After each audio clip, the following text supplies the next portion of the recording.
Number एक ऐसी दुनिया की कल्पना कीजिए जहां एम्प्टीनेस को रिप्रेजेंट करने का कोई तरीका नहीं।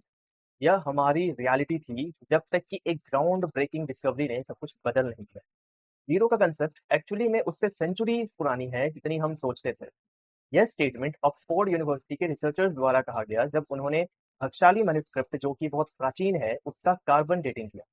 यह डॉक्यूमेंट जो 1881 में वर्तमान पाकिस्तान में पाया गया था, इसमें जीरो का सबसे पुराना उपयोग कंटेंट है, जो थर्ड या फोर्थ सेंचुरी तक का है।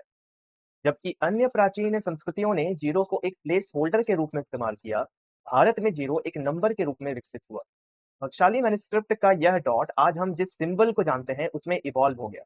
लेकिन एक कैच है, जीरो का कंसेप्ट वैसा नहीं था जैसा पहले इस्तेमाल किया जाता था और जैसा हम आज इस्तेमाल करते हैं। मॉडर्न मैथमेटिक्स में जीरो का कोई स्पेशल पावर नहीं है। मेरा मतलब यह है कि हर कंसेप्ट की उत्पत्ति फंडामेंटल कंसेप्ट जीरो से जुड़ी हुई है। यह एक प्राइमोर्डियल सेल की तरह है जिसने सभी अन्य मैथमेटिकल फेनोमेनन को जन्म दिया।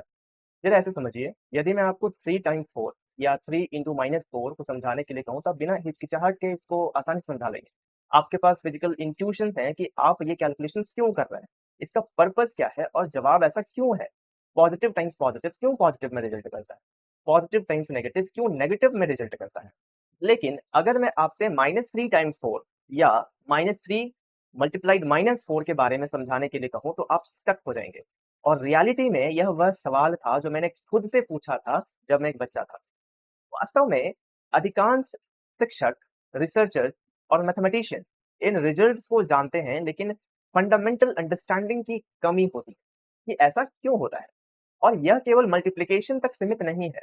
4 डिवाइडेड बाय -3 नेगेटिव क्वांटिटी में रिजल्ट करता है, या -4 डिवाइडेड बाय -3 पॉजिटिव क्वांटिटी में रिजल्ट करता है।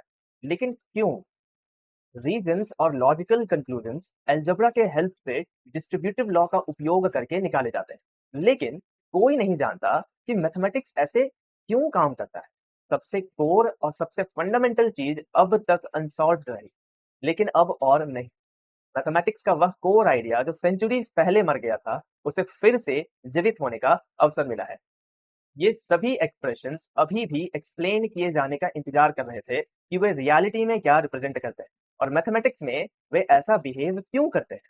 अगर मैथमेटिक्स नेचर को समझाने का तरीका है तो इसकी फाउंडेशन इतनी भी कॉम्प्लेक्स नहीं होनी चाहिए कि हम उसे बस एक्सियम समझकर मानते चले जाएं। हमें यह पता लगाना चाहिए कि नेचर में इसका क्या महत्व है, ये क्यों मौजूद है, इसका अर्थ क्या है। यह जो भी आइडिया है वो प्राचीन भारत में हमारे गुरुओं द्वारा इम्प्लीमेंट किया गया था, लेकिन कुछ कारणों जैसे इन्वेजन, कॉलोनियलिज्म, आइडियोलॉजीज के नाम पर फोर्सफुल कन्वर्जन एक्सेट्रा के कारण खो गया। हाँ, मैं इसे आइडियोलॉजी या फिलोसफी ही कहूंगा, क्योंकि ये सब धर्म कहलाने योग्य नहीं है। स्थिति जो भी थी, अब खोए हुए और मृत आइडिया को पुनर्जीवित करने का समय आ गया है। लेकिन सेंचुरीज पहले मरे हुए आइडिया को कैसे पुनर्जीवित किया जाए? खैर, कुछ लेख हैं जो हमारे गुरुओं ने हमारे लिए छोड़े हैं। मैंने उनमें से कुछ पढ़े हैं और अभी भी पढ़ रहा हूँ।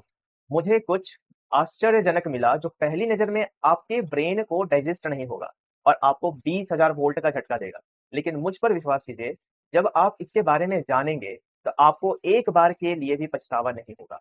इन फाइंडिंग्स के बेसिस पर मैं इतना कह सकता हूँ कि नेगेटिव नंबर्स वो नहीं है जो हम जानते हैं। कॉम्प्लेक्स नंबर्स एक माया अर्थात इल्यूजन है। यह एक रिफ्लेक्शन है जिसे ठीक से समझा नहीं गया आज तक। जीरो का अर्थ सिर्फ नथिंग नहीं है, इसका एक और डीपर मीनिंग है जिसे ब्रह्मगुप्त और भास्कराचार्य ने और बाकी गुरुओं ने हम कहा था। मल्टीप्लिकेशन की मॉडर्न डेफिनेशन रॉन्ग है, जिसे यह न्यू डेफिनेशन बहुत आसानी से करेक्ट करती है और फिजिकल इंट्यूशंस देती है। डिवीजन के भी हर एक प्रोसेस को इजीली एक्सप्लेन किया जा सकता है। पहले जो डेफिनेशन सिर्फ पॉजिटिव इंटीजर्स में काम करती थी, यह अब फ्रैक्शंस में भी काम करता है और एक्सपोनेंट्स में भी इजीली एप्लीकेबल है। ये एक्सपोनेंट्स को भी एक्सप्लेन करता है।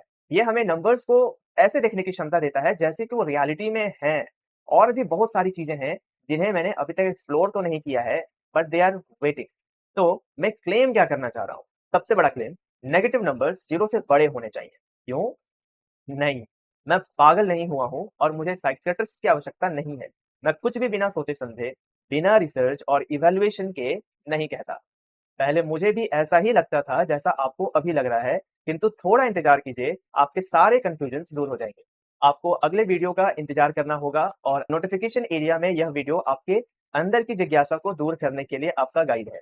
इस सीरीज़ को बनाने का कारण यह है कि वह वीडियो लगभग 1 घंटे की थी, जिसे देखना बहुत सारे लोगों के लिए कठिन हो गया था। तो मैंने सोचा कि एक सीरीज़ ही बना दूँ, जिसमें इस पूरे कांसेप्ट को छोटे-छोटे हिस्सों में बाँट कर समझाया जा सके। तो फिलहाल के लिए बस इतना याद रखिए कि 0 सिर्फ़ एक नंबर नहीं है, यह एक रिवॉल्यूशनरी आइडिया है जिसमें खुद नेचर को समझाने की क्षमता है। धन्यवाद। Okay, so it's about nearly 3:22, and I'm not able to understand. Actually, I'm reading Leelavati and B's Ganitam in my laptop right now, and I'm not able to figure it out that what should I and how should I proceed actually, because I'm not able to actually express the feeling that I'm getting right now. Actually, when I read these texts, what I feel is that I'm reading an entirely different thing, an entirely different universe of mathematics that I never felt actually, because the mathematics I have read and probably that you have read is entirely different, and it's not that we are being taught. Okay, let me explain to you with an analogy that how I'm feeling right now.